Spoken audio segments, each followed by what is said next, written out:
Assalamualaikum warahmatullahi wabarakatuh. Di sini saya akan menjelaskan materi tentang pengorganisasian dalam pendidikan, konsep, prinsip, dan implementasinya di sekolah. Dalam dunia pendidikan, pengorganisasian merupakan salah satu fungsi manajemen yang memegang peran penting dalam menunjang tercapainya tujuan pendidikan.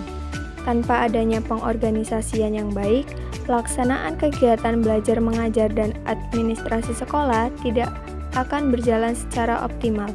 Oleh karena itu, pemahaman terhadap konsep, prinsip, dan implementasi pengorganisasian menjadi hal yang esensial bagi setiap pengolahan lembaga pendidikan, khususnya sekolah. Rumusan yang pertama, apa pengertian konsep pengorganisasian dalam pendidikan? Yang kedua, apa saja prinsip-prinsip pengorganisasian dalam pendidikan?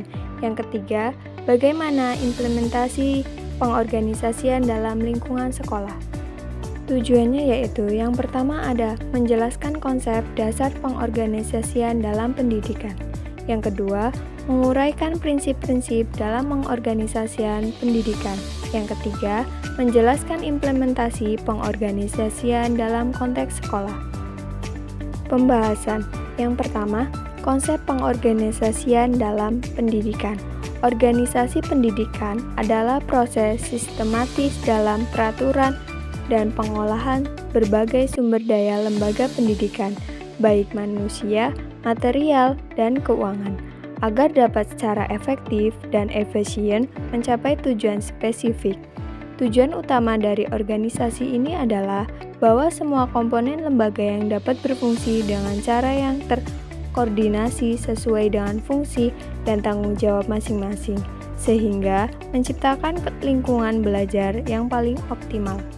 Yang kedua yaitu prinsip-prinsip pengorganisasian dalam pendidikan. Yang pertama ada tujuan yang jelas.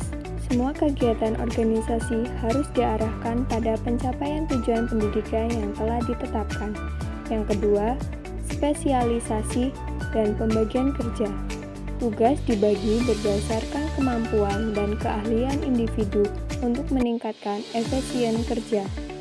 3. Kesatuan komando. Setiap anggota organisasi harus menerima perintah dari satu atasan agar tidak terjadi konflik instruksi. 4. Rentang kendali yang efektif.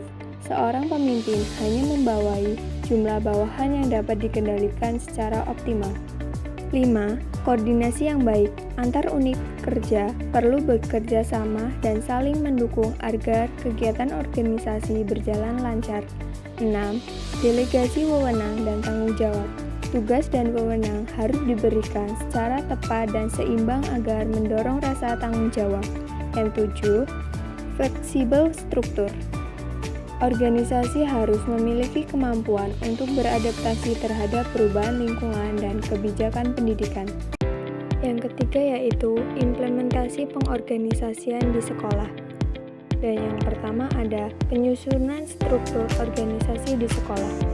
Menyusun jabatan di sekolah, mulai dari kepala sekolah, wakil kepala sekolah, guru-guru mata kuliah, wali kelas, hingga staf administrasi dan petugas kebersihan.